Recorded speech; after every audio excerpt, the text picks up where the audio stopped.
करौंथे वाले रामपाल ने नहीं इतना मतलब नुको ऐसी बेअदबी कर रखी गुरु जी की। नुको एक रविदास था चमार और बोले उसकी चेली बन गई थी एक रानी, नाम भी नहीं बताया कौन है, उसमें कुछ सुन के देखियो उनका चेली बन गई थी एक रानी, तो कुछ तकलीफ सिरिया करी थी बोले वो चली गई उसकी शरण में, बोले ठीक होगी वाह। बार बार झूठ बोलो और कुछ आराम सा लेके उन्होंने गुरु मान लिया, श्रद्धा होगी उनका, उसने फिर वो अपने ओढ़ा बुला लिया भाई मैं भंडारा करूंगी, और नुका ओढ़ा नहीं 700 बामण भी जमाने थे उस रानी ने, और गुरु जी भी बुला लिए, और नुका फिर गुरु जी खातर आसन ला दिया रानी ने, और वो आसन ला गया देख के पंडित कहने लगे नुका रानी साहब हम चल रहे रुके, बोले क्यों, बोले जी इतने तुम्हार बैठा रखा, हम इसी तो रोटी खावांगे, सुनी भैया कौन कह रहा है बात, रामपाल करौंथे वाला। अभी मजा आएगा ना भिड़ो। नुका है रानी ने जीव कहा नहीं, अगर भाई नूर नु बात है पकड़ियो महाराज जी, जब रानी ने यह बात कही नहीं भाई ये नूर नु कह रहे, महाराज के बोलिया पंडितों में अपनी औकात भूल गया था कि मैं चमारू, अरे मैं तो गलती कर दी बनाया क्या रहे, और मेरा तो सथान हो रहा है जड़ा थारे जूते लिख रहे, मैंने मेरी औकात को नहीं थी, मतलब ये वर्डिंग यूज है उसमें, गुरु रविदास महाराज के शब्द बता रहा हो ये ऐसे बोल रामपाल के मैं अपनी औकात भूल गया था जी, यानी कि गुरु रविदास महाराज को की औकात बताई जा रही है, जो शिरोमणि हुए हैं, जिस संता के संत हुए हैं, जो साहिब कबीर महाराज के गुरु हुए हैं, जो साहिब कबीर महाराज के गुरु हुए हैं, जो गुरु नानक देव जी के गुरु हुए हैं, जो गुरु नानक देव जी के गुरु हुए हैं। आप कहाँ थे ज्ञानी बाबा? यही नहीं अभी और सुनिए, जो रामानंद को खुद ज्ञान करवाने वाले हैं, जो रामानंद को खुद ज्ञान करवाने वाले हैं। रुको जरा सबर करो। जन्म साखी भाई बाले वाली गुरु नानक देव जी की जन्म साखी भाई सतर सिंह जीवन सिंह अमृतसर से छपी है। इसमें देखिएगा 197 पृष्ठ पे हम पढ़ेंगे, 197 पृष्ठ पे साखी मक्के मदीने की। एक काजी रुकन दीन था, उससे वार्ता हो रही है, नानक साहिब जी इसका जवाब दे रहे हैं। इसमें क्या बताया है कि खालक आदम सिरजिया आलम बड़ा कबीर, यानी जिस परमात्मा ने आदम जी की रचना की, उत्पत्ति की, वो आलम माने परमात्मा, बड़ा माने सबसे बड़ा, कबीर माने कबीर, वो कबीर सबसे बड़ा परमात्मा है, और कायम दायम कुदरती सिर पीरा दे पीर, सब गुरुओं के गुरु यानी जगत गुरु वही हैं। क्योंकि आदरणीय नानक साहिब जी के गुरु जी कबीर साहब थे काशी वाले, ये मानने को तैयार नहीं, क्योंकि हम जिन महापुरुषों की गणि में मान बैठे हैं उन्हीं के नाम गिनाए जाते हैं कि ऐसे ऐसे तो उस परमात्मा के चरणों में कितने आकर समर्पित हुए। 9 लख नानक नाद में ये 10 लख गोरख पास, अनंत संत पद में मिले ये करोड़ तेरे रविदास। अब कहते परमात्मा की शरण माने के बाद अनंत संत भक्त आत्मा सतलोक प्राप्त कर गए, बहुत गुणे असंख्य, और करोड़ों रविदास जैसी पुण्यात्मा भी करोड़ों पार हुई। नानक जी जैसे भी को पार किया, जैसे बेई नदी से ले गए उनके ऊपर शरीर को, आत्मा को सतलोक दिखा, सचखंड दिखा के छोड़ा, फिर भगवान को पहचाना। कहते ऐसे ऐसे इस तरीके से भी अपने बहुत से पार किए हैं। रामानंद से लक्ष्य गुरु ये तारे सिसके भाई, और चेलों की गिनती नहीं जो पद में रहे समाये। कहते रामानंद से लक्ष्य गुरु, अब रामानंद जैसी आत्मा भी कहते हैं उनका शिष्य बने भगवान, उनको इस तरीके से पार कर दिया। गुरु रविदास जी का अपमान करे, उसकी औकात की बात करी रामपाल ने। गुरु रविदास जी का अपमान करे, उसकी औकात की बात करी रामपाल ने। यही नहीं अभी और सुनिए, बैठ गया जूते में बैठा दिया उसने गुरु जी को, और मारे वाले मार दे तो उसकी सजा पा रहा है ना, भीतर पड़ा है जेल में। रुको जरा सबर करो। तो नमस्कार दर्शकों, आज हम इस अज्ञानी व्यक्ति के अज्ञान का प्रमाण के साथ खंडन करने वाले हैं। तो वीडियो को अंत तक देखिएगा और वीडियो को ज्यादा से ज्यादा शेयर कीजिएगा, ताकि ऐसे अज्ञानी व्यक्ति के झांसे में फंसी परमात्मा की आत्माओं तक सत्य का ज्ञान पहुंच सके। दर्शकों, इस कथावाचक की पहले वीडियो क्लिप देख लेते हैं कि इसने क्या क्या संत रामपाल जी महाराज जी के खिलाफ मनगढ़ंत बातें घड़ी हैं। अब मैं ये कहना चाहता हूँ सबसे, जितने भी चैनल है, कौन से चैनल, जिन चैनलों पर सतगुरु रविदास महाराज को पिछले जन्म का ब्राह्मण बताया जा रहा हो, पंडित बताया जा रहा हो, जितने भी चैनल हैं जो किसी ने सब्सक्राइब कर रखे हैं या नहीं कर रखे हैं, जितने भी पेज हैं, जितने भी चैनल हैं, जिन चैनलों पर सतगुरु रविदास जी महाराज के बारे में मनगढ़ंत कहानियां पेश करी जा रही हो, कोई उनको ठाकुर का भगत कह रहे हो या उनको पिछले 7 जन्मों का ब्राह्मण पंडित कह रहे हो भाई, वो तो पिछले जन्म का पंडित था, रामानंद का शिष्य था, या श्राप दे दिया क्योंकि वो समारा के घर पे भिक्षा मांग लिया, या उस दुकान पर भिक्षा मांग लिया जिसके घर में शूद्र का लेन देन था, छूट का। तो इसीलिए रामानंद ने श्राप दिया। जो ये कहानी जो भी चैनल ये बता रहे हैं उन चैनलों को भी बाहर करो, अपने फोन पे ब्लॉक करो। और जो ऐसा करने वाले हैं, चाहे वो कोई प्रचारक हो, जैसे साध्वी है, नाम तो मैं जानता नहीं, मैंने एक हफ्ते पहले चित्रा करके कोई, उसने भी ऐसी ही कहानी पाई कि बड़े मैं तो 7 जन्म का तो छोटो पता नहीं और क्या क्या जोड़ दिया। गुरु महाराज बोला बैठ जाओ थोड़ी देर और, बैठ जाओ थोड़ी देर और, 5 मिनट और बैठ जाओ। अच्छा, तो एक बागेश्वर वाला है धीरेन्द्र शास्त्री, नाम सुने है सबका, सुने है? उसने भी कहानी बता रखी है ऐसी है कि भी जन्म पिछले जन्म का ब्राह्मण था या कुछ ऐसी कथाएं बता रखी, और भी बहुत हैं। और ग्रंथ वाले रामपाल ने नहीं इतना मतलब नुको ऐसी बेअदबी कर रखी गुरु जी की। नुको एक रविदास था तुम्हार, और बोले उसकी चिल्ली बन गई एक रानी, नाम भी नहीं बताया कौन है, उसमें सुन कर देखियो, उनका चिल्ली बन गई एक रानी, तो कुछ तकलीफ सीरिया करी थी फिर वो चली गई उसकी शरण, बोले ठीक होगी वाह। और कुछ आरामशाला के उन्होंने गुरु मान लिया, श्रद्धा होगी उनको, उसने फिर वो अपने ओढ़ा बुला लिया, मैं भंडारा करूंगी। और उनको ओढ़ा नहीं 700 ब्राह्मण भी जमे आने थे उस रानी ने, और गुरु जी भी बुला लिए। और उनका फिर गुरु जी खातर आसन ला दिया रानी ने, और वो आसन ला गया देख के मैं पंडित कहने लगे, रानी साहब हम चल ले रुके। बोले क्यों? बोले जी इतना तो मार बैठा रखा, हम इसी तो रोटी खावांगे। सुनी भैया कौन कह रहे बात? रामपाल कुरंथिया नु कहा है, रानी ने जीव कहा नहीं, अगर भाई नूर नु बात है पकड़ी महाराज जी। जब रानी ने यह बात कही नहीं भैया नूर नु कह रहे, महाराज के बोलिया पंडित मैं अपनी औकात भूल गया था कि मैं चमारू, अरे मैं तो गलती कर दी, मैंने कह रहे और मेरा तो स्थान हो रहा है जरा थारे जूते लिख रहे, मैंने मेरी औकात को नहीं थी। मतलब ये वर्डिंग यूज है उसमें, गुरु रविदास महाराज के शब्द बता रहा हूँ, ये ऐसे बोलो रामपाल को मैं अपनी औकात भूल गया था जी। यानी कि गुरु रविदास महाराज को की औकात बताई जा रही है, जो शिरोमणि हुए हैं, जिस संता के संत हुए हैं, जो साहिब कबीर महाराज के गुरु हुए हैं, जो गुरु नानक देव जी के गुरु हुए हैं, श्री सतगुरुदास जी महाराज की, जो रामानंद को खुद ज्ञान करवाने वाले हैं, उनकी औकात की बात करी जा रही है उन चैनलों पे।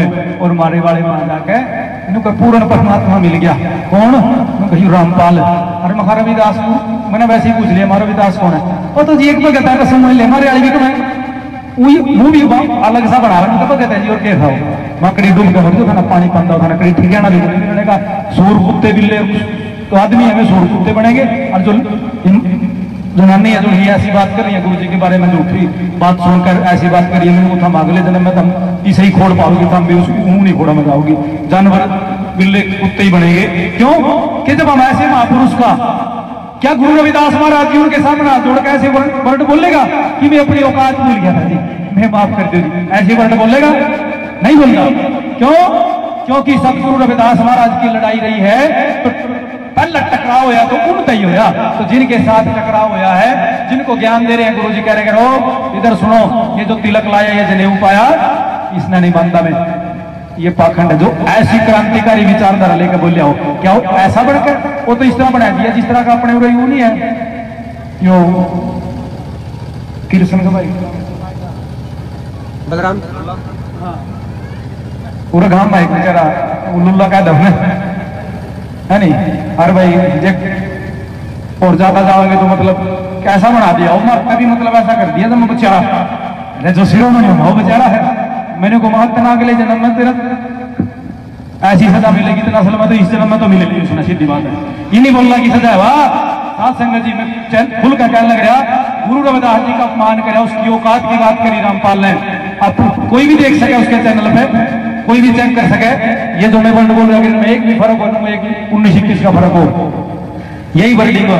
हाँ मेरे तो ठिकाना जुत्तिया में यार, फिर वो जुत्तिया में बैठ गया, फिर बामना के जुत्तिया में बैठ कर जोड़ के बैठ गया, जुत्तिया में बैठा दिया उसने गुरु जी को, और मारे वाले मार दे तो उसकी सजा पा रहा है ना, पितर पड़ा है जेल में। और जितने भी मैं कहने लग रहा हूँ, जितने ये बकवाद करने वाले हैं, जितने ये बकवाद करने वाले हैं, जितने कथावाचक हैं, झूठे संत हैं, मैंने कह रहे तो सुधर जाओ, नहीं जेड़ी बाल बंद को नहीं हुई, इतनी जंगल है इतनी था उसमें जा सको। महाराज जी जो गलत प्रचार कर रहे हैं सोशल मीडिया पे, जो संत आजकल के हैं, उनका एक बार साथ संगत को नाम बता दो जी। हमें बता तो दिया, सारे का नाम मैंने गिनवा दिया, मैंने बता दिया। एक धीरेन्द्र शास्त्री है बागेश्वर वाला, वो भी यही कथा बना हुआ है। गुरु रविदास महाराज के बारे में मीठा बोल रहा है, मीठा बोल रहा है, कहा जा सुन ले। एक वो मैंने बताया चित्रा चित्रा करके है, और एक प्रेमानंद, और यू रामपाल जिसकी मैं कह रहा हूँ, इसने तो कती है गुरु रविदास महाराज को ईसा बना दिया, जूते में बैठा दिया। अरे मैंने कहूँ बेड़ा गर्क हो जाते रहा तो भीतर पड़ा पड़ा भी तो नहीं समझेगा, भी माफी मांग ले गुरु रविदास जी के शरण में, तेना माफी मिल जाएगी, नहीं तो नहीं जन्म में के 7 जन्म में तेना सजा काटनी पड़ेगी। यह बात मैं कहने लग रहा खुले गुरु रविदास महाराज की। तो इसीलिए मेरा आपका निवेदन है, तो ये बात माननी, ये बात नहीं माननी। ऐसा बकवाद करने वाले ना ब्लॉक मारो, बिल्कुल भाई तेरा तो कोई मतलब नहीं है। आज आइए इसके अज्ञानी कथन का प्रमाण के साथ खंडन करते हैं। इस सतनाम दास ने कहा है कि नाम तो ऐसे रख रखा है कि अब तो सतलोक में ही दम लेंगे, और ज्ञान खाक नहीं है, अज्ञान को ज्ञान बनाकर परोस रहे हैं। खैर हमें नाम से क्या करना है, हमें तो इसके अज्ञान का पर्दाफाश करना है। दास को इसने कहा है कि संत रामपाल जी ने संत रविदास जी का अपमान किया है। तो दास को क्या वास्तव में संत रामपाल जी ने संत रविदास जी का अपमान किया है, या फिर ये इनकी ही मनगढ़ंत कहानी है? आइए दास को संत रामपाल जी महाराज की वो वीडियो क्लिप देखते हैं जिसका वर्णन इसने अपने प्रवचन में किया है। एक ब्राह्मण था और वो रविदास जी के पास गया और कहने लगा, रविदास जी चल गंगा में नहा के आते हैं। तो रविदास जी कहने लगे, भाई क्योंकि रामानंद जी को परमात्मा कबीर जी ने ये ज्ञान दे दिया था, तो रामानंद जी ने रविदास जी को वो ज्ञान दचा रखा था। तो रविदास जी कहने लगे, भाई हमारी गंगा तो हमारा यहीं पर है, सिमरन है, और हम गंगा में नहीं जाते। काफी उसने कहा, नहीं मान्य रविदास जी। तो रविदास जी कहने लगे, भाई एक काम करिए। तो ब्राह्मण कहने लगा कि भगत जी कुछ गंगा में कोई पैसे डालने हो दान पुण्य करने खातिर दे दिए, मैं डाल दूंगा। उसने ने सोचा था ये 2-4 रुपये दे देगा, कुछ मंगा लिए, कह देगा डाला गंगा में। तो रविदास जी बोले, भाई एक काम करिए, ये ले जा मेरा 1 रुपया, और गंगा जी हाथ काट के जो रुपया ले वह न्यू हाथ में पकड़े तो दे आइए, ना वापस ले आइए। अब उसने सोचा कौन देखेगा, उड़ा मैं अपने जेब में डाल लूंगा और कह दूंगा दे दिया, मैंने वो हाथ में पकड़ा था उसने।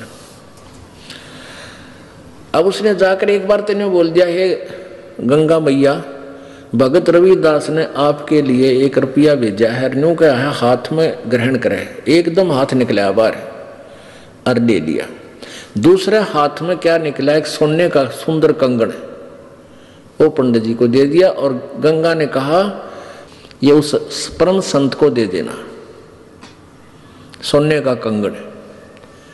अब पंडित जी का गया बेईमाना, अग भाई के बेरा फटेगा, रविदास जी ने ठगा ला जेब भीतरली में, और उसने आके राजा को दे दिया। अच्छे पीछे मिलेंगे। राजा ने अपनी रानी को दे दिया। रानी कहने लगी, इस आते एक और चाहिए, ये तो जोड़ा होता है। उसके कुछ पैसे दे दिए, जैसे भी 20, 30, 50 रुपये थे उस कंगन के, पहले महंगे सस्ते होते थे भाव। अब राजा नौबामण फिर बुलाया, पंडित जी बात सुन, एक और लिया, मित्रा बकल तारांगे जा नहीं ले आता। क्यों? उस कंगन उसने सारा पटक पटक लिया, कितना नहीं पाया। वो जब दुखी हो लिया, अकीब जान बच्चा नहीं, रविदास जी के पास चले, शायद वो फिर 1 रुपया दे दे, मैं गंगा में दे आऊं और फिर वहां से मिलेगा मुझे। तो फिर रविदास जी के पास गया पंडित जी, कहने लगे, भगत जी आज तेरे हाथ में मेरे परिवार की जान है। राजा ने जब वो 1-2 बार नकारा कर दिया, जी और तो ना पाता, ने बोला रानी का आदेश है, या तो लिया, नहीं तेरे पूरे परिवार ने कोल्लू में पीड़ाएंगे। पहले ऐसे जुबान पर कानून होता था राजाओं का। अब वो बना डर गया, फिर आखिर में रविदास जी के चरणों में पड़ गया, रो पड़ा। रविदास जी कहने लगे, क्या हो गया, क्या हो गया ऋषि जी, क्या बात है, क्यों रो रहे हो? ने बोला, जी जान बचा दो, आज आपके हाथ में मेरे परिवार का जीवन है। रविदास जी बोले वह कहानी बता क्या है। नो बोला जी आपने जो वो रुपया दिया था वो मेरी जान का झाड़ हो गया। रविदास जी बोले भाई कारण बता। मेरा रुपये का कह रहा पहले तू ये बता वो रुपया मैया ने लिया कि नहीं तेरी ने बोला जी मैया ने लिया। एक हाथ से रुपया पकड़ लिया, दूसरे हाथ से कंगन दे दिया सोने का। मेरे को आ गया लालच, मैंने दे दिया राजा को। उसने मेरे 150 रुपये दे दिए उसके, यानी उसमें 100 रुपये तो आजकल लाख रुपये के बराबर थे। अब उसने रानी को दे दिया, रानी ने जिद कर दी कि एक और चाहिए तो जोड़ा होया करे। अब वो दूसरा मैं सारा सर पटक लिया, मुझे मिल नहीं रहा। राजा का आदेश से जो दूसरा नहीं लेकर आया था मेरे पूरे परिवार को खत्म करेगा। न बोला 1 रुपया और दे दे, मैं गंगा मैया ने दे कर ले आऊंगा। न बोला इससे वो जहाँ वो जूते बना रहा था ना रविदास जी, वहाँ एक कुंडा होता था पानी का, एक कुंडा सा पानी का होता था जैसे डोंगा टाइप मिट्टी का, जमीन में गाड़ दिया करते। उसमें से डोरी गिल्ली रखते थे वह, और जूते गांठ बनाते थे ना उसमें गिल्ली बोरी उसमें वो चाम भी भे कर रखते थे, चमड़े को भिगो कर रखते थे। पहले जो ये चमार जो जूते बनाते थे ये जीव हिंसा का किया हुआ चाम नहीं लेते थे। कोई स्वाभाविक कोई पशु मर जाता था उसी का चाम उतार के, यानी वो पाप के भागी नहीं होते थे। तो उसमें चाम भी भिगोया करता था चमड़ा कुंड में। तो रविदास जी बोले इस कुंड में हाथ दे कर काट ले जितने कंगन चाहिए। अब पंडित जी पहले तो दूर बैठा था, एक लत कपड़े से बोझ के, और मरता क्या नहीं करता, वो हाथ दे दिए उसमें, वो चाम के पानी में हाथ मारा तो उसके अंदर से 3-4 कंगन आए, एक जैसे, वो बिल्कुल डिटो कॉपी। अब रविदास जी बोला बाकी यहीं डाल दिया ना और सामत आ जाएगी तेरी, एक ले जा अपना। अब उसने तो कलदा पाटन हो रहा था, वो तो लेकर चला गया। अब वो रानी ने पूछा भाई तू लाया कितने पल दनाटे था, सच्ची बता। उन्होंने सारी कहानी बता दी। तो वो रानी इतनी प्रभावित हुई ऋषि जी तय उससे, रविदास जी से, उन्होंने रानी ने उसको गुरु बना लिया रविदास जी को। और एक दिन फिर धर्म भंडारा किया, एक भोज देना चाहा उसने, कोई लड़के की पार्टी पूर्टी करके जन्मदिन वगैरह का। उसमें 700 तो ब्राह्मण आ रहे, ब्राह्मण पंडित जी, और उधर से गुरु जी को भी आमंत्रित करना जरूरी था कि गुरु के बिना कोई अनुष्ठान नहीं करना चाहिए। रविदास जी को बुला रखा। रविदास जी को रानी ने आदर सत्कार से अलग से एक सुंदर आसन बिछा कर उसको ऊपर विराजमान कर रखे। उधर से ब्राह्मणों को न्योता दे दिया। सामने ब्राह्मण 700 ब्राह्मण आके और पंक्ति बनाकर भोजन के लिए पोजीशन पकड़ गए, और उधर से भोजन परोस दिया। सामने भोजन परोस दिया। जब तक भोजन नहीं आता ना, इतना नीत आगरा केला होंगे, जलेबी आओगी, लड्डू आओगी, वो ध्यान नहीं रहता कौन कित बैठा है। जब पूरी थाली भर ली, जब देखा उन्हें इधर उधर करके, उन्हें देखा रहा यू चमार बैठा है यहाँ पर। सारे खड़े हो गए, न बोले रानी तने हमारी बेइज्जती कर दी है, हम भोजन नहीं करेंगे। अब ये चमार यहाँ बैठा रखा है, तने तो हमारा दीन भ्रष्ट कर दिया, हम ब्राह्मण हैं। अब रानी कहने लगी ब्राह्मणों रोटी खानी है तो खा लो, ना मेरे गुरुजी तो यहीं बैठेंगे, ये नहीं उठेंगे यहाँ से। अब रविदास जी कहने लगे रानी बात सुन बेटी, आय अतिथि का अनादर नहीं करते, पाप लगा करे। रविदास जी खड़े हो गए और कहने लगे विप्रो मैं अपनी औकात भूल गया था, मेरा स्थान तो आपके जूतों में है, मैं वहां बैठता हूं जाके, आप भोजन पाओ, रुष्ट ना हो, इस बच्ची को दोष लग जाएगा। अब रानी मना करती है और गुरुजी रविदास जी कहने लगे बेटी गुरु का आदेश पालन होता है, आप मत बोलो। अब वहां जाकर बैठ गए जहां उन्हें जूते निकाल रखे थे। रविदास जी वहां बैठ गए, अपना भोजन कर रहे हैं। अब वो पंडे लागे छक्कन पे रोटी फटाफट। अब प्रत्येक पंडित के साथ में एक रविदास भोजन खा रहा है। 700 पंडित और 700 रविदास जी रूप बन गए और उनके साथ में रोटी खावे। वो सामने वाला पंडित कहता है, अरे तेरे साथ ये चमार रोटी खा रहा है। रविदास कहता तेरे साथ भी तो खा रहा है। वो कहता तेरे साथ भी तो खा रहा है। अब सारे कूद कूद पड़े। रविदास जी कहते हैं, ए ब्राह्मणों, मेरी और इंसल्ट मत करो। मैं तो देखो यहाँ बैठा हूँ, मुझे बदनाम मत करो। वहाँ देखा सचमुच वहाँ भी बैठा, 700 रूप में उनके साथ खड़े। तब रविदास जी खड़े हुए ने बोले, पेट भरो, तुमने ना तो भगवान का बेरा, तुम तो पेट भरने की का ठेका ले रहे हो। कहने लगे तुम इस जनेऊ से मोटे मोटे टांग रखे नो। तो परमात्मा रविदास जी बोले, जनेवा मुक्ति ना हो भाई, भक्ति से मोक्ष होगा। और तुम जनेवा चाहते हो, कहते अपना को हथियार गेल ले रहे थे चाम छोड़ने का, इतनी लंबी खुरपी सी हुआ करे। वो कहते हैं वो तो एक लीला थी, कौन सी खाल पाड़े थे, एकदम न्यू करके दिखा दिया। ने बोले देखो मेरे अंदर सोने का जनेऊ है भाई, तुम तो इस सूत का बोझ मरो। तब कहते हैं 2 घंटे तक प्रवचन किए उस पर संत ने। वो 700 के 700 पंडितों ने वो जनेऊ काट कर फेंक दिए, रविदास जी के चरणों में शीश समर्पण कर दिया, नाम ले लिया। गरीबदास जी ने लिखा है 1.25 मन सूत होया था उनके गला में का, 1.25 मन सूत, और उनने उन 700 पंडितों का उद्धार कर दिया। तो यहाँ क्या बता रहे हैं, वही बता रही है ये विष्णु पुराण कि यदि एक सत साधक के सामने 1000 ये पेट भर श्राद्ध खानिए भी बैठे हो, उनका भी उद्धार और श्राद्ध यजमान का भी यानी भगत का भी उद्धार वो एक ही योगी कर देता है। दर्शकों, अभी आपने देखी वीडियो जिसमें संत रामपाल जी महाराज ने संत रविदास जी का कहीं भी अपमान नहीं किया है। दर्शकों, ये इसी की अज्ञान भरी बातें हैं जो अज्ञान बनाकर पेश कर रहा है। तो दर्शकों, ये बात इसकी गलत साबित होती है।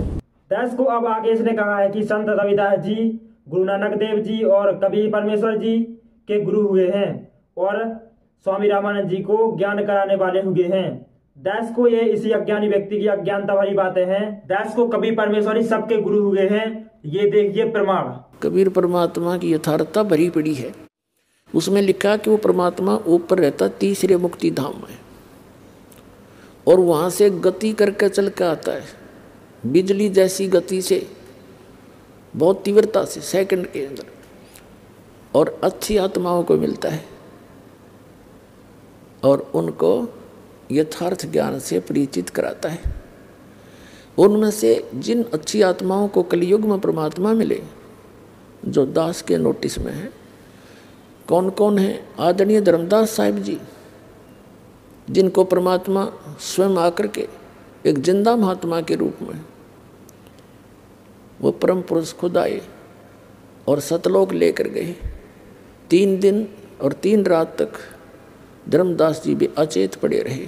घर वाले ने सब जंतर मंत्र करा लिए, सब औषधि करवा ली, कोई फर्क नहीं हुआ। तीसरे दिन सब ब्रह्मांड दिखाकर अपनी स्थिति से परिचित कराकर वापस छोड़ दिया। फिर उस पुण्यात्मा ने उस कबीर परमेश्वर की आंखों देखी महिमा कबीर सागर के अंदर कलम तोड़ लिख रखी है। आदरणीय मलुकदास साहिब जी को मिले, आदरणीय नानक साहिब जी को बेई नदी पर, वर्तमान में पश्चिमी पाकिस्तान के अंदर बेई नदी है, सुल्तानपुर शहर के साथ से बह रही है। सुल्तानपुर शहर में नानक साहिब जी सुल्तानपुर के नवाब के यहाँ मोदी खाने में नौकरी किया करते थे। प्रतिदिन उस बेई नदी पर स्नान करने जाते थे। वहाँ परमात्मा 2 बार मिले उनको। दूसरी बार उनको जो मिले तो नदी में डुबकी लगवाई, उनको अंतर ध्यान करवाया, सचखंड लेकर गए। वहाँ के व्यक्तियों ने नानक जी को दरिया में डूबा जान लिया। वहाँ खोज शुरू होगी डाउन स्ट्रीम में। परमात्मा ले गए अप स्ट्रीम में, वहाँ उनके शरीर को सुरक्षित रख दिया, सचखंड के अंदर लेके गए उस आत्मा को। और तीसरे दिन वापस छोड़ा। तीसरे दिन नानक साहिब जी फिर वहीं दिखाई दिए, शरीर में आगे वापस। उसके बाद नौकरी त्याग और बनारस में पहुँचे उस मालिक के दर्शनार्थ। वहाँ से सतनाम प्राप्त किया, वाहे गुरु सतनो वाहे गुरु वाह गुरु वाह गुरु, बड़ी वाह करी देख के सतलोक की नज़ारे को। और वही परमात्मा बनारस में जुलाहे रूप में देखा। फाई सूरत मलुक की वेश ए ठगवाड़ा ठगी, देश खरा सियाना बहुता बार ये धानक रूप रहा करता। गुरु ग्रंथ साहिब के अंदर प्रश्न नंबर 24 पर यह वाणी लिखी है नानक साहिब की। नीच दास परदेसी मेरा छिन आवे छिन जावे, ताकि संगत नानक रहंदा कैसे मोड़ा पावे। उसके बाद आदरणीय दादू साहिब जी को परमात्मा मिले। 7-8 वर्ष के थे दादू साहिब जी, बालक थे। उनके आत्मा को सचखंड लेकर गए। 3 दिन 3 रात तक अचेत पड़े रहे दादू जी का शरीर, सारे हाहाकार मच गई। और तीसरे दिन जब वो जीवित हुए तो वो वाणी बोले जो आंखों देखी थी सचखंड की। जिन मुझको निज नाम दिया सोए सतगुर हमार, दादू दूसरा कोई नहीं कबीर सिरजनहार। उसके बाद आदरणीय गरीबदास साहिब जी गांव सुडानी जिला झज्जर वाले को मिले, हरियाणा वाले को। 10 वर्ष के बालक थे। सन 1727 में परमात्मा सचखंड से आए। जैसा वो लीला करते हैं, वेद बताते हैं। कबीर साहब कहते हैं वेद मेरा भेद है, मैं ना मिलूँ वेदन के माही, और जौन वेद से मैं मिलूँ ये वेद जानते नहीं। चारों वेद मेरी महिमा से परिपूर्ण है, लेकिन इन चारों वेदों में इस काल भगवान ने मुझे पाने का वो मंत्र खत्म कर दिए। अब उसी ज्ञान को दोबारा देने के लिए स्वयं परमात्मा आते हैं। अब आदरणीय गरीबदास साहिब जी को सचखंड लेकर गए। उनका शरीर नीचे रह गया। 2-3 घंटे के बाद, अन्य खेतों की बात है, जो पशु चरा रहे थे, गौवे चरा रहे थे अपने खेतों में, तो उनको मृत जानकर शाम के समय यानी इस दौरान 8-10 घंटे लग गए। चिता पर रख दिया था तो परमात्मा ने ऊपर सौरी सचखंड वगैरह दिखा कर वापस छोड़ा था। उसके बाद आदरणीय गरीबदास साहिब को परमात्मा ने एक विशेष ज्ञान दिया, कंप्लीट। वो जैसा उनका निर्धारित कार्य था वो किया। जैसे कबीर सागर के अंदर कबीर वाणी में 136 और 37 पृष्ठ पर लिखा है कि 12वां पंथ का जो प्रवर्तक होगा संवत 1774 में उसका जन्म होगा, और वो 12वां पंथ गरीबदास का होगा। उसके माध्यम से मेरी महिमा की वाणी पुनः प्रकट होगी धर्मदास, क्योंकि तब तक कबीर सागर कबीर साहब ने जो दिया था ज्ञान, उसमें कबीर पंथ में घुस कर ये काल के दूत उस ज्ञान का प्रारूप बिगाड़ देंगे। उस ज्ञान को पुनः सुचारू करने के लिए गरीबदास जी को वो पूर्ण ज्ञान दिया। जैसे नानक साहिब जी को भी सचखंड दिखा दिया, ज्ञानमत की एक असर थी, लेकिन नानक साहिब जी की तो यथार्थ वाणियाँ, बहुत सी ऐसी वाणियाँ थी जिनको संग्रह नहीं किया जा सका, और गरीबदास साहिब जी ने वो कंप्लीट संग्रह करवाया ये कह करके कि ये लिखे तो पूरी लिखना, ना तो मैं नहीं बोलूँगा। तो दादू पंथी गोपाल दास नाम के संत ने वो कंप्लीट बैठ कर लिखवाई गई थी। तो वो अभी तक लेटेस्ट थी, 200-250 वर्ष की बात है। सन 1730 में लिखी गई थी ये, 3 वर्ष बाद, और आज 2012 है, तो 250 वर्ष हुए, 300 वर्ष हो गए होंगे, 250। और इस वाणी का ऐसा कहीं प्रचार नहीं था, इसलिए ये ग्रंथ सुरक्षित रह गया।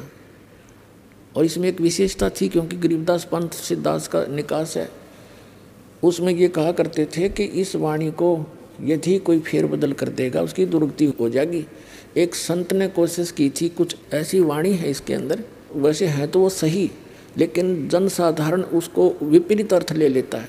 तो उस संत ने कोशिश करी कि इससे ये निकाल दूं, तो उसको अधरंग मार गया, और उसने अपनी अक्षमा याचना की, वो वाणी दोबारा लिखी एज इट इज। तब वो राहत मिली उसको 90%, कुछ फिर भी उसको सज़ा मिली।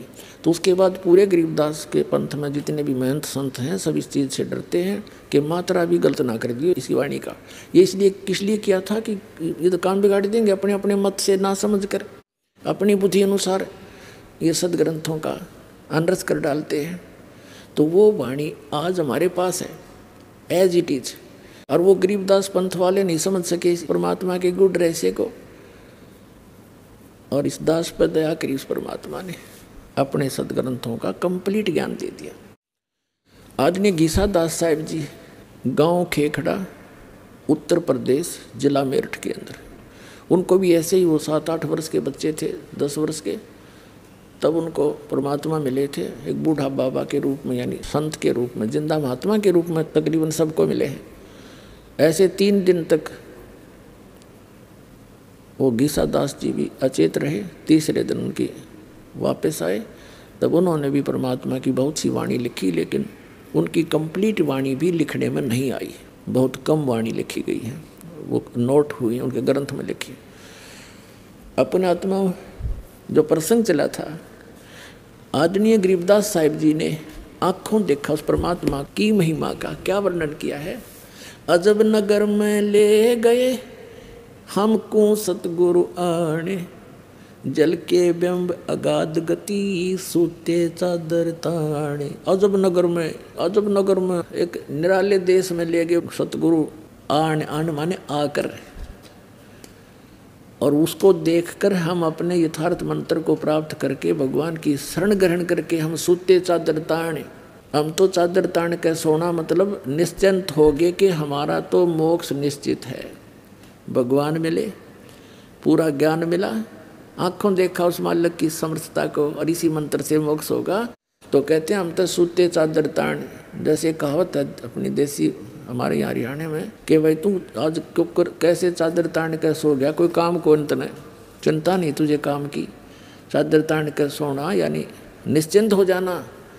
तो गरीबदास जी कहते हैं अजब नगर में ले गए हमको सतगुरु आने, और जल के बिंब अगाध गति, वहाँ देखी परमात्मा की रोशनी झलमलाहट, हम सूते चादर ताने।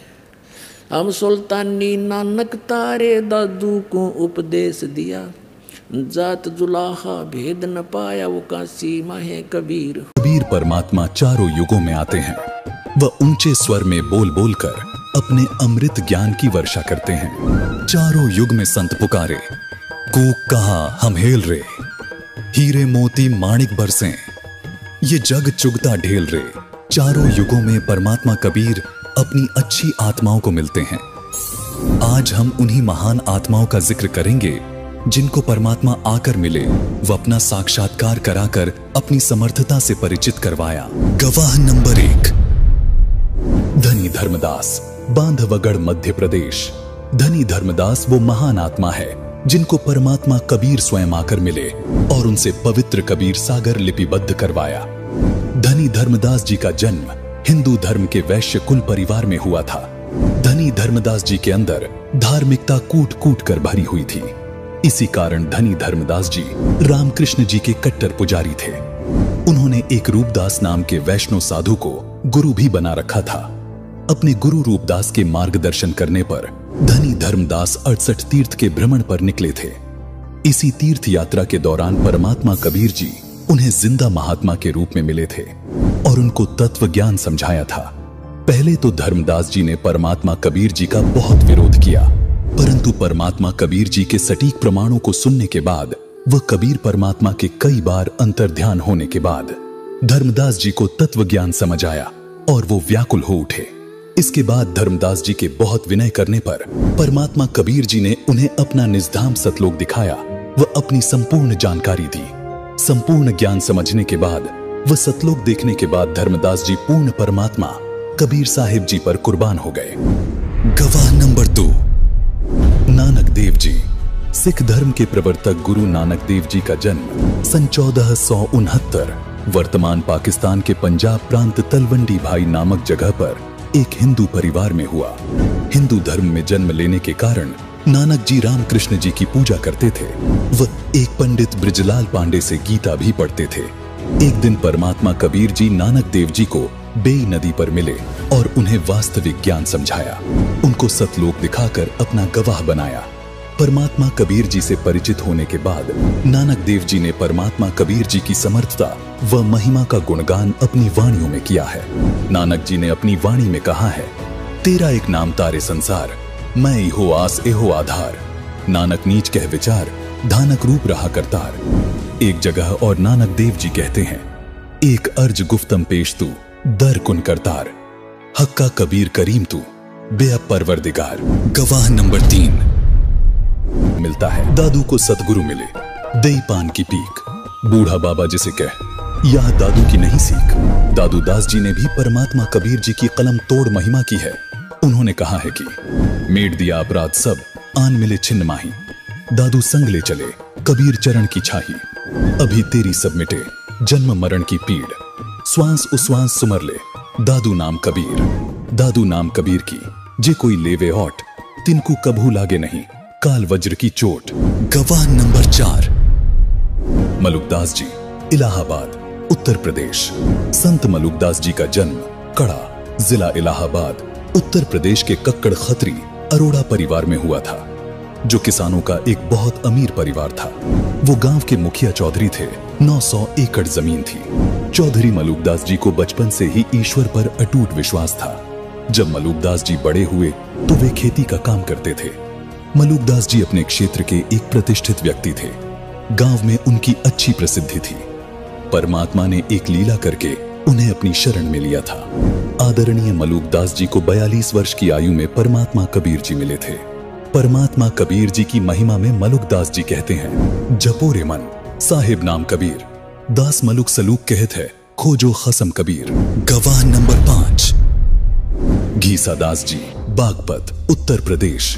घीसादास जी का जन्म उत्तर प्रदेश के जिला मेरठ, वर्तमान जिला बागपत, गांव खेखड़ा में विक्रमी संवत 1860 यानी सन 1803 में हुआ था। एक दिन घीसादास जी बाहर खेतों में खेल रहे थे। उनकी आयु 7 वर्ष थी। तब अचानक परमात्मा कबीर जी सतलोक से सहशरीर आए और घीसादास जी को दर्शन दिए। परमात्मा कबीर जी ने अपनी प्रिय आत्मा घीसादास जी को पूर्ण परमात्मा की भक्ति करने के लिए कहा और 1 घंटे तक सत्संग सुनाया। आदरणीय घीसादास जी ने परमात्मा कबीर जी के मुख कमल से सतलोक तथा सतपुरुष की महिमा सुनी और सतलोक की सैर करने की इच्छा व्यक्त की। परमात्मा कबीर जी ने घीसादास जी को मंत्र उपदेश दिया तथा उनकी आत्मा को शरीर से निकालकर अपने साथ सतलोक ले गए। बालक घीसादास जी अचेत हो गए। अगली सुबह बालक घीसादास जी को जब होश आया तब उन्होंने सभी को बताया कि कबीर प्रभु स्वयं जिंदा बाबा के रूप में मुझे आकर मिले थे। परमात्मा कबीर जी ने घीसादास जी को भी अपना गवाह बनाया। गवाह नंबर 6, सन 1244 में परमात्मा कबीर जी समस्त्रबेज के रूप में रूमी को मिले थे। एक दिन रूमी अपने शागिर्दों को हौज के किनारे पढ़ा रहे थे। तभी समस्त्रबेज के रूप में परमात्मा कबीर जी वहां आए और किताबों की ओर इशारा करते हुए पूछने लगे, ये क्या है? रूमी ने परमात्मा कबीर को उत्तर दिया कि बाबा, ये वो है जो तू नहीं जानता। ये सुनकर समस्त्रबेज के रूप में कबीर परमात्मा ने रूमी की सारी इल्मी किताबों को हौज में धक्का दे दिया और एक एक करके सारी किताबें पानी से बाहर निकाल कर रख दी। रूमी ने देखा कि एक भी किताब गीली नहीं हुई थी, बल्कि उन किताबों से सारा रेत बाहर निकल रहा था। ये देखकर रूमी ने समस्त्रबेज के रूप में कबीर परमात्मा को कहा कि बाबा, ये क्या है?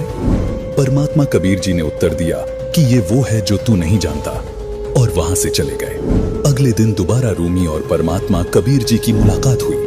परमात्मा कबीर जी के तर्क सुनकर रूमी अपने घोड़े से नीचे गिर गया। उसके बाद कई बार परमात्मा कबीर जी समस्त्रबेज के रूप में रूमी से मिलते रहे और उनको तत्व ज्ञान समझाते रहे, जिससे रूमी की परमात्मा में अजब कसक बनी। परमात्मा कबीर जी की याद में रूमी पागल से हो गए। रूमी ने परमात्मा कबीर जी से ज्ञान प्राप्त करके भक्ति शुरू की व अपनी परंपरागत साधना त्याग दी। रूमी ने परमात्मा कबीर जी के ज्ञान से प्रभावित होकर एक किताब भी लिखी, जिसका नाम है दीवाने कबीर। गवाह नंबर 7, जंबेश्वरा। गवाह नंबर 8, शेख फरीद। शेख फरीद एक महान भगत आत्मा थे। उनके जन्म से ही भक्ति के प्रबल संस्कार थे। इन्हीं संस्कारों की वजह से एक गुरु द्वारा दी गई शिक्षा की कठिन सिक्का साधु के रूप में मिले थे। एक दिन तैमूर लंग बकरी चरा रहे थे। उस समय उनकी उम्र 18 वर्ष थी। तभी परमात्मा कबीर एक जिंदा साधु रूप बनाकर तैमूर लंग के पास गए, उनसे मिले।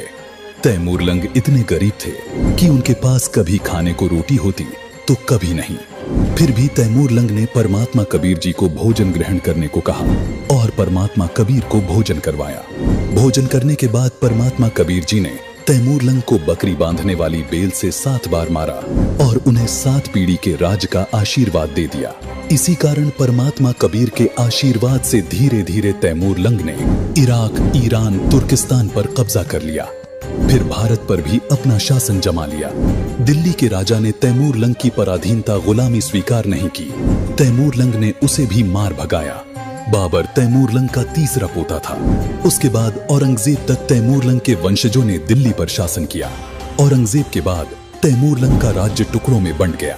इसका प्रमाण हमें गरीबदास जी की वाणी में भी देखने को मिलता है। गरीबदास जी अपनी वाणी में कहते हैं, रोटी तैमूरलंग को दिन्ही, ताते सात बादशाही लिन्ही। एक दिन तैमूरलंग शिकार पर गया था, वर्द हो गया था। परमात्मा कबीर जी दोबारा उसी जिंदा साधु का वेश बनाकर तैमूरलंग से मिले। उसको समझाया कि भक्ति कर राजा, नहीं तो नरक में गिरेगा। भूल गया वो दिन जब एक ही रोटी थी घर पर। उसी समय तैमूरलंग परमात्मा कबीर जी के चरणों में गिर गया, दीक्षा ली, राज्य पुत्र को दे दिया। 10 वर्ष और जीवित रहा। वह परमात्मा कबीर जी द्वारा बताई भक्ति की। गवाह नंबर 10, हजरत मूसा जी।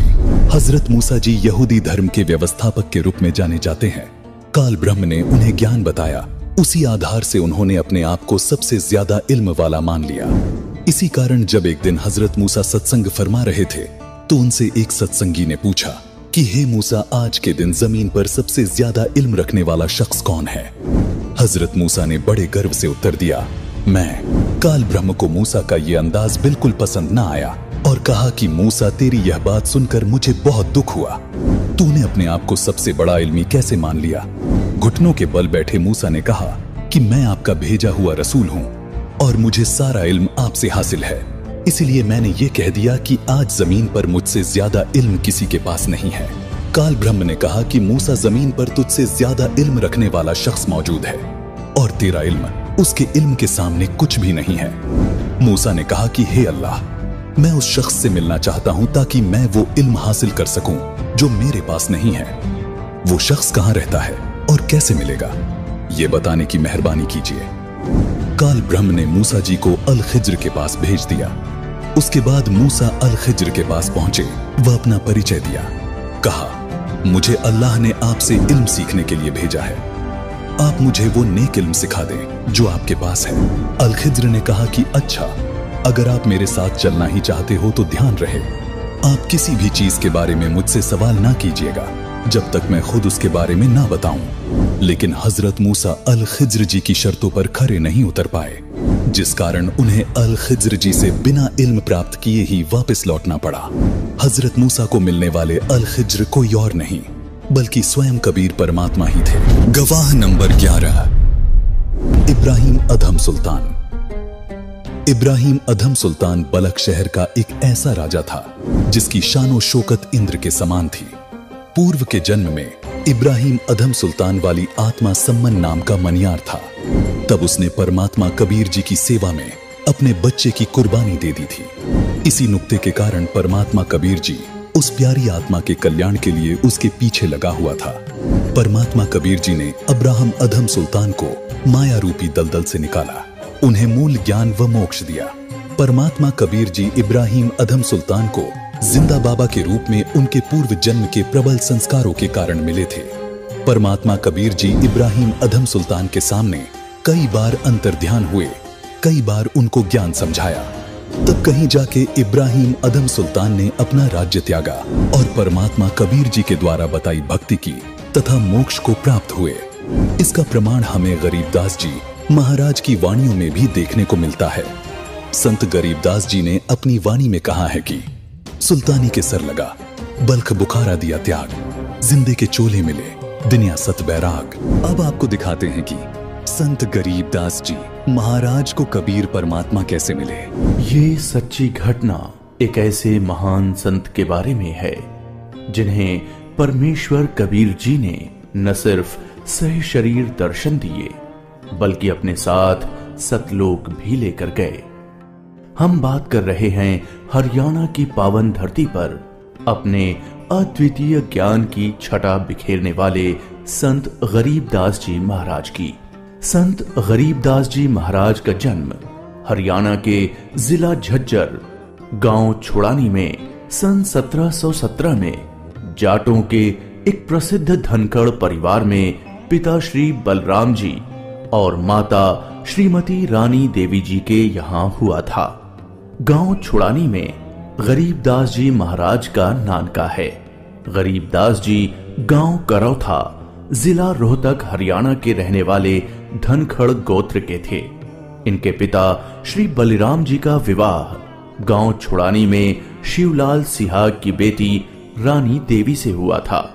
श्री शिवलाल जी का कोई पुत्र नहीं था, इसलिए श्री बलराम जी को घर जमाई रख लिया गया था। गांव छुड़ानी में रहते 12 वर्ष हो गए थे, तब संत गरीबदास महाराज जी का जन्म गांव छुड़ानी में हुआ था। श्री शिवलाल जी के पास 2500 बीघा जमीन थी, जिसके वर्तमान में 1400 एकड़ जमीन बनती है। उस सारी जमीन के वारिस श्री बलराम जी हुए तथा उसके पश्चात उनके इकलौते पुत्र संत गरीबदास जी उस सर्व जमीन के वारिस हुए। गरीबदास जी बचपन से ही अन्य ग्वालों के साथ गौ चराने जाते थे।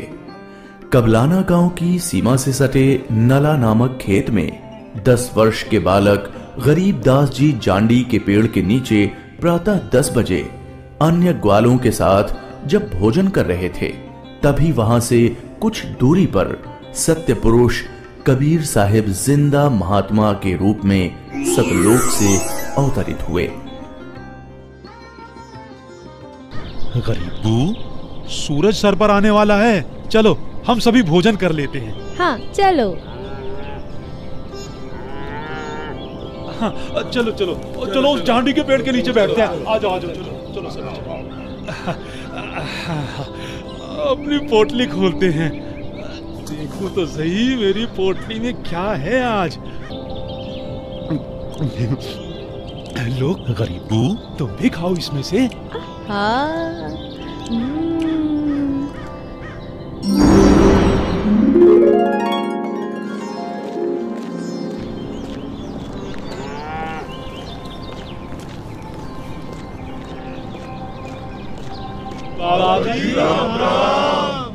राम राम।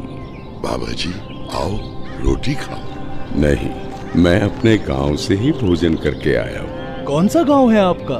मेरा गांव सतलोक है। रोटी नहीं खाओगे तो दूध तो पीना ही पड़ेगा। हम साधु संतों को और अपने अतिथि को बिना कुछ खाए पिए जाने नहीं देते। हाँ हाँ बाबा जी, दूध पीना तो आपको स्वीकार करना ही पड़ेगा। ठीक है, मैं आपका आतिथ्य स्वीकार करूंगा, पीऊंगा दूध, लेकिन वो दूध कुंवारी गाय का होना चाहिए। कुंवारी गाय? कुंवारी गाय? ये कैसे हो सकता है? दूध कैसे दे सकती है? बाबा जी, आप दूध पीना नहीं चाहते, इसलिए आप मजाक कर रहे हो। ऐसी बात नहीं है, मैं कुंवारी गाय का दूध पीता हूँ, इसलिए अगर आप मुझे कुंवारी गाय का दूध पिला सकें तो मैं आपका दूध स्वीकार कर लूंगा। महाराज, इस बच्चे के ना तो अब तक कोई बच्चा हुआ है, ना ही उसके कोई स्तन है, फिर ये दूध कैसे देगी? देगी, जरूर देगी। अगर आप लोगों के पास कोई ऐसा बर्तन है जिसमें दूध को निकाला जा सके तो मुझे दो। बाबा जी, ये रहा बर्तन। अब इसे स्तन वाली जगह पर पकड़ कर बैठो।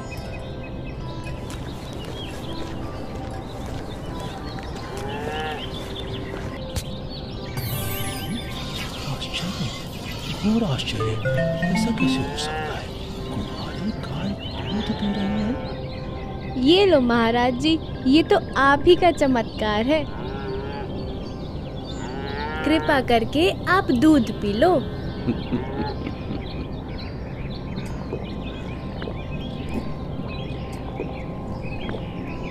ये लो, ये बाकी बचा दूध आप लोगों के लिए प्रसाद है, आप ग्रहण करें। ये दूध हम नहीं पी सकते, ये तो पाप का दूध है। इस दूध को कुंवारी गाय से निकाला है आपने। एक तो ना जाने कौन सा जादू टोना किया है आपने इसमें, और ऊपर से इसे झूठा भी कर दिया। आप ना जाने कौन हो, ना जाने किस जाति के हो। मैं तो कहता हूँ भाइयों, चलो यहाँ से, नहीं तो क्या पता ये बाबा हमें भी ना जाने क्या जादू टोना कर दे। हाँ हाँ, चलो चलो चलो चलो चलो, क्या जादू टोना कर देंगे। चलो।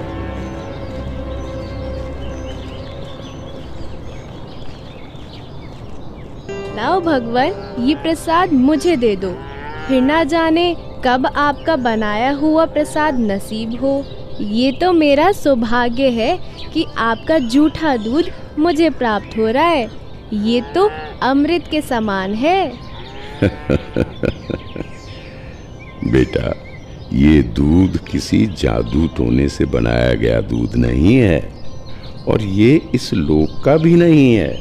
ये तो मेरे लोक अर्थात सतलोक से आया है। तुम इसे पी लो, तुम्हें बहुत लाभ होगा। ठीक है बाबा जी, दीजिए। बेटा, परमात्मा की भक्ति किया करो, उसका नाम लिया करो। ये मनुष्य का जीवन बार बार नहीं मिलता। जी भगवान, भक्ति तो मैं करता हूँ, राम राम करता हूँ, सीता राम और राधे श्याम का भी जाप करता हूँ, बजरंग बली की जय भी बोलता हूँ और शंकर भगवान की पूजा भी करता हूँ। बेटा, इन भगवानों की भक्ति से मोक्ष नहीं मिल सकता। तुम जन्म और मरण के बंधन से मुक्त नहीं हो सकते। परमात्मा गरीबदास जी को ये समझाते हैं कि स्वर्ग तो मनुष्य को केवल भ्रमित करता है, जिससे वो सतलोक की प्राप्ति न कर सके। स्वर्ग का वैभव दिखाकर मनुष्य को असली परमात्मा के पास जाने से रोका जाता है। भगवान, आप कहाँ से आए हैं? बेटा, जहाँ से मैं आया हूँ वो एक ऐसा स्थान है जहाँ आप इस मृत्यु लोक के बंधन में आने से पहले रहते थे। बाबा जी, क्या मैं इन सभी लोगों का अनुभव कर सकता हूँ? अच्छा ठीक है, तुम पेड़ के नीचे बैठ जाओ। जी भगवान। गरीबदास जी अपने हाथों को जोड़कर वहीं पेड़ के नीचे बैठ जाते हैं। जिंदा बाबा के रूप में आए कबीर परमेश्वर जी बालक गरीबदास को नाम दीक्षा देते हैं और गरीबदास जी के सर पर हाथ फेरते हैं। जैसे ही बाबा जी ने हाथ फेरा, गरीबदास जी की आत्मा बाहर निकली। गरीबदास जी की आत्मा ने बाबा जी को प्रणाम किया। प्रणाम भगवान। चलो गरीबदास। परमात्मा गरीबदास जी को गणेश का लोक, ब्रह्मा का लोक, शिवलोक, विष्णु लोक, ब्रह्मलोक, धर्मराय का लोक, सभी जगह ले जाते हैं। फिर परमात्मा गरीबदास जी को 12वें द्वार के पार असली सतलोक में ले जाते हैं। इधर गरीबदास का शरीर उस पेड़ के नीचे बिना आत्मा के है। वो उसी मुद्रा में बैठे हुए हैं जैसे उसे छोड़ कर गए थे। अरे गरीबू, उठ ले भाई, आजा, अपनी गायों को संभाल ले, तेरी बारी का समय हो गया है। अरे भगत जी, खड़ा हो ले। अरे अरे, इसे क्या हुआ? अरे गरीबू, क्या हुआ तुझे?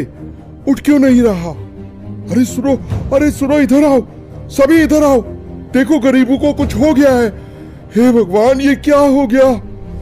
हे भगवान, ये क्या हो गया? गरीबू, भागाओ भागाओ, गरीबू मर गया, मर गया। हे भगवान, ये क्या हो गया? वहीं दूसरी ओर गरीबदास जी महाराज की मृत्यु की खबर जैसे ही छुड़ानी गांव में पहुंचती है, तो गरीबदास महाराज के माता पिता अपने इकलौते पुत्र को देखने के लिए खेतों की ओर दौड़ते हैं और अपने इकलौते पुत्र के शव को देखकर रानी मां व्याकुल हो उठती हैं।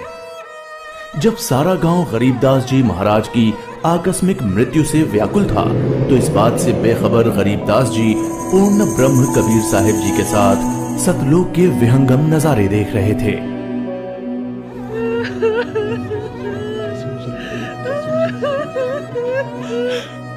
गरीबू को उसी पाखंडी बाबा ने दूध पिलाकर मारा। हाँ, उसी ने कुछ जादू टोना किया है। देखो ना, गरीबों की माँ का रो रो कर बुरा हाल हो गया है। हे भगवान, कितना सुंदर लोक है। ये महल किसका है? ये महल तो करोड़ों सूर्यों के तेज से भी अधिक तेज वाले परमात्मा का है। चलो अंदर चलो। इसका मतलब ये बाबा जी जो मुझे यहाँ सतलोक लेकर आए हैं वो भगवान के सेवक है। असली भगवान तो ये है। मुझे इन्हीं सिंहासन पर बैठे हुए परमात्मा की पूजा करनी चाहिए। आखिर ये कैसी माया है? बाबा जी पर तो खुद परमात्मा ही चावर कर रहे हैं।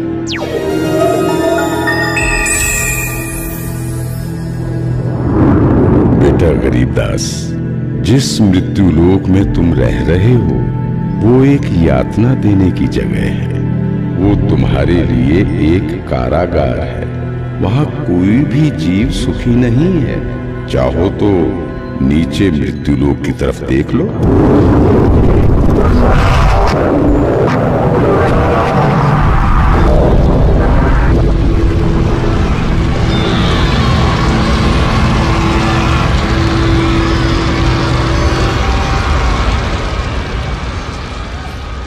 यही है मृत्युलोक की सच्चाई, जहां फंसकर मनुष्य अपना कीमती जीवन नाश कर देता है और कर्म कांडों में फंसा रहता है। बेटा, मृत्युलोक पर तत्वज्ञानी संत की कृपा से मुक्ति पाकर तथा मृत्युलोक के अलावा यमलोक, स्वर्गलोक, विष्णुलोक, शिवलोक, ब्रह्मलोक जैसे जिन 21 ब्रह्मांड के लोकों में तुम गए हो, वहां से भ्रमित हुए बिना जो भी जीवात्मा सतलोक में आती है तो सतलोक में खाली पड़े महलों में वो बिना किसी भेदभाव के रहते हैं। धरती पर वो चाहे राजा हो, रंक हो, नीची जाति में जन्म हो या उच्च जाति में, यहाँ सतलोक में सबके लिए एक समान व्यवहार है। यहाँ कोई जन्म मरण नहीं है, वृद्धावस्था नहीं है, ना ही कोई बंधन है। बेटा गरीबदास, तुम्हारा स्थान भी यही सतलोक है। बेटा गरीबदास, जाओ, अब तुम मृत्युलोक में वापस जाओ। परमात्मा, मैं उन सभी लोगों की सच्चाई जान गया हूँ। कृपा करके आप मुझे वहाँ वापस ना भेजो। बेटा, तुम ऐसे यहाँ नहीं रह सकते, क्योंकि जब आप यहाँ से गए तो आप पुण्यों से परिपूर्ण थे। तो इसलिए तुम जब उस लोक में उतने ही पुण्यों से परिपूर्ण हो जाओगे तभी इस लोक में वापस आ सकोगे और एक स्थायी स्थान को प्राप्त कर सकोगे। बेटा, मैं तुम्हें एक ऐसी अनमोल भक्ति दूंगा जिसके साथ तुम नीचे मृत्युलोक में जाओगे और वहां थोड़े ही प्रयास में पुण्यों से धनी हो जाओगे। नीचे जाकर मेरे ज्ञान का प्रचार करो, सच्चे परमात्मा के बारे में लोगों को बताओ। वहां रहने वाले तुम्हारे सभी भाई बहन यहीं से गए हैं और काल के जंजाल में फंसकर गलत रास्ते पर चल रहे हैं। जी भगवान। इधर दूसरी तरफ गरीबदास जी के परिजन उनके शरीर को लेकर अंतिम संस्कार की क्रिया करने लगे।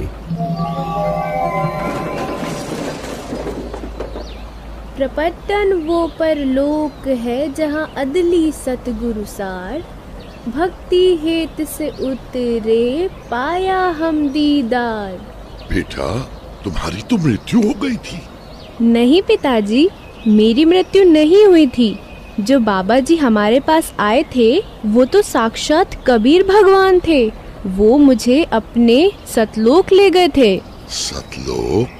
हाँ, सतलोक जो सभी लोकों से ऊपर है, वही हमारा असली घर है। वहाँ जाकर मुझे पता चला कि कबीर भगवान ही इस संपूर्ण ब्रह्मांड, संपूर्ण जगत के मालिक हैं और वही असली परमात्मा है। बोलो कबीर भगवान की जय।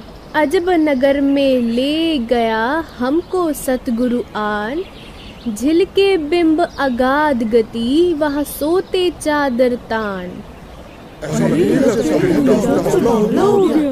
अनंत कोटि ब्रह्मांड का एक रति नहीं भार, सतगुरु पुरुष कबीर है कुल के। 3 वर्ष पश्चात एक गोपाल दास नाम के संत के आग्रह करने पर गरीबदास जी महाराज ने परमात्मा कबीर जी से प्राप्त तत्व ज्ञान व अमृतवाणियां लिखवाई, जो आज सदग्रंथ साहिब के रूप में उपलब्ध है। तो अभी आपने देखा कैसे परमात्मा कबीर समय समय पर अलग अलग वेश धारण करके अपनी प्यारी आत्माओं को मिलते रहते हैं। परमात्मा कबीर जी की ये अनमोल ज्ञान जगत गुरु तत्वदर्शी संत रामपाल जी महाराज के सत्संगों का अंश मात्र है। संपूर्ण आध्यात्मिक ज्ञान के लिए सुनिए संत रामपाल जी महाराज के मंगल प्रवचन। तो दास को देखा आपने, जितने भी महापुरुष सतलोक गए उन्होंने कबीर साहब जी को ही अपना भगवान बताया है और सतगुरु बताया है। दास को आपसे हाथ जोड़कर निवेदन है कि ऐसे कथावाचकों से बचकर रहिए और संत रामपाल जी महाराज जी के ज्ञान को समझिए। दास को इन अज्ञानी गुरुओं को अपनी गद्दी और धंधा बंद होने का खतरा दिख रहा है, जिससे ये लोग ऐसी भड़काऊ भाषा का प्रयोग कर रहे हैं। दास को बने रहिए हमारे चैनल के साथ, तब तक के लिए धन्यवाद।